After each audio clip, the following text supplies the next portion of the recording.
So ngayon, sa hinahanap maaari na isa yun sa magturo. Pangalawa, yung mga vloggers dyan na naiimbitahan ni Pastor Kibuloy. O Pastor, alam niya mga yan sigurado kung nasaan kayo. Ingat ka dyan sa mga yan. Arep-arep ang labanan niyan, Pastor. Tandaan mo, 10 milyones ang nakapatong sa iyo.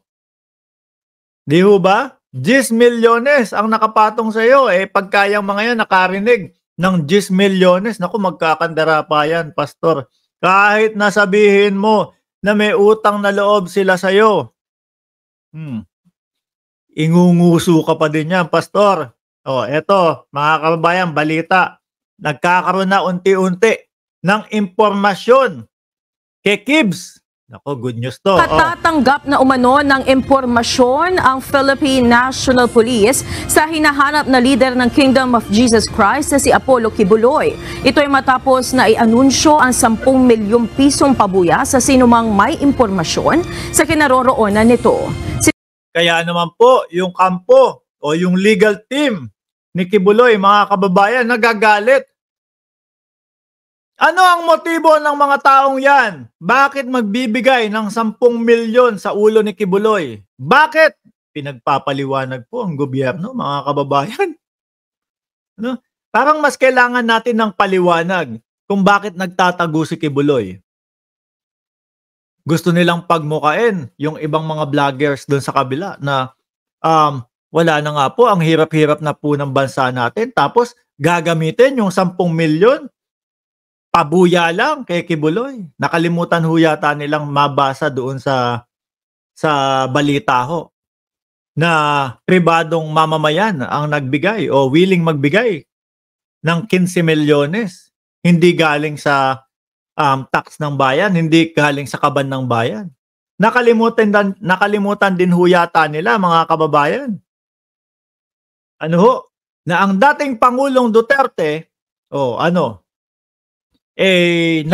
nagbibigay ng pabuya para mahuli si Asierto, galing po, saan? Yun ang galing sa kaban ng bayan. Mismong palasyo ang nagtaas.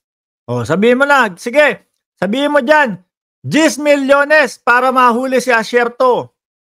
Nakita nyo ho yung pagkakaiba, mga kababayan.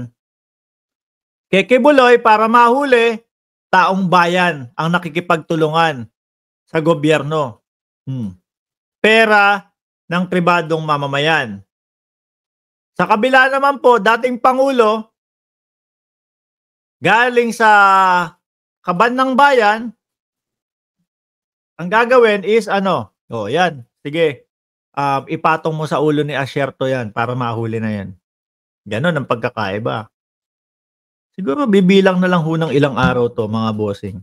Sa dami ng madami hong nakakaalam dyan kung nasan si Kibuloy. Sinabi ni PNP Public Information Office Chief Police Colonel Gene Fajardo na pinag-aaralan na rin nila ang pagbibigay ng hiwalay na reward mula sa sinumang makapagbibigay ng impormasyon para sa ikadarakip ni Kibuloy. Nanawagan din ang PNP sa publiko na huwag gawing biro ang ginagawang paghahanap sa tele-evangelist dahil seryoso ang mga kaso nito. Totoo. Actually, tingin ko walang magbibiro dito. Tingin ko tayo, kung nasa Pilipinas nga lang ako makabiyahe ng Davao. Kaya lang baka hindi na ho ako makauwi ng buhay, sabi nung iba. Pero ako, hindi ho ako naniniwala doon na lahat ng taga Davao, kapag nakita ako sa Davao, tetegihin daw ako, kakarnihin ako. Hindi ho ako naniniwala doon. Dahil meron pong mga nakapagsasabi, na ayaw nila ng pamumuno ng mga Duterte doon.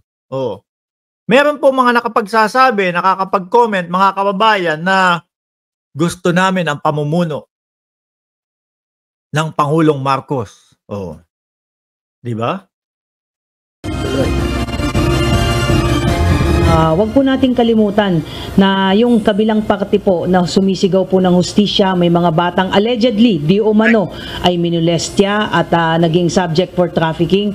This is very serious matter po, very serious offenses po. Pag uwi ko nga ng Pilipinas, makapagpa-picture dito kay kay spokesperson Jean Fajardo, mga kababayan. Kaya wag lang po sana yung side ng isa yung tignan natin. Tignan din po natin, may sumisigaw din po ng hustisya ng mga magulang at mga kabataan. At yun po yung hinihingi natin. Samantala, sinabi din ni Colonel Fajardo na walang impormasyon mula sa Bureau of Immigration na nasa China na si Kibuloy. Nasaan daw? Nasa China na? Si Kibuloy? Paano yun lilipad? Siyempre, mga kababayan, bago po lumipad yung private plane ni Kibuloy, inire-report po yan, mga kababayan. Nire-report kung sino ang lulan, kung sino ang sakay. Pero kung may connection sila sa China, uubra yan. Baka makalabas. Nasa China na nga daw ba talaga? Ulitin nga natin. The Bureau of Immigration na nasa China na si Kibuloy. Aalamin din anya nila kung nakalusot na ito sa backdoor. Kung ang simpleng mga mamamayan nakakalusot po sa backdoor, mga bossing, Kibuloy pa kaya? Gagawa at gagawa ng paraan yan. Pero paliit ng paliit ho, mga kababayan. Siguro kapag darating ang pagkakataon, mga bossing, dahil nga di po ba may kaso yang si Kibuloy. Kung sakali na nasa ibang bansa na si Kibuloy, dahil po may mga kaso din na nakabinbin, wanted din po sa FBI si Kibuloy. Kapag nag-umpisa na yung Interpol, mga kababayan, dahil binuksan din po yan di ba? Binuksan yung kaso niya, pagka nakisali na ang Interpol dyan, malamang sa alamang po, mga kababayan, magagaya din po yan kay ex-congressman Arnulfo Teves, mga bossing. Mahuhuli po yan. Madami na po yung nagbibigay ng impormasyon, madami na po yung mga nagsasabi. Siguro hindi muna nila sinasabi na natuntun na talaga kung saan yung lokasyon ni Kibuloy, mga bossing. Secret muna. Hanggang sa dumating yung time na dakma na nila. Pero isa sa nakikita ko na posible na makapaglaglag kay Kibuloy yung nahuli. Pag inoperan po yon ng Witness Protection Program, sabihin, ikaw naman ang isa sa pinakakonti ang kasalanan dito Alokin ka namin, ikaw ang mag-witness, ituro mo sa amin si Kibuloy, sa'yo yung 10 milyones. Tapos pagkatapos ng mga kaso, lipad ka ibang bansa. Magtago ka na. Di ba? Mga kababayan. Anyway, mga bossing, chief, amo, sir. Ako muna po ay magpapaalam. Alas 11:12 at meron pa din po tayong gagawin trabaho. Kailangan kong bumalik ng gym. Mga bossing, magpapaalam muna ako sa inyo. Huwag niyo pong kalimutan na i-like, i-share, and i-subscribe. Sino ba magbayad sa'yo, Lods? Sa akin. Sa gym ko, yung mga kliyente namin. Doon, nagbabayad sila. May kita ako doon. Tapos naman, dito sa pagbablog, si YouTube naman. Binabayaran tayo. Sino pa ba gusto mo? Sino ba? Sino ba may bayad sa'yo? Sasabihin mo ba?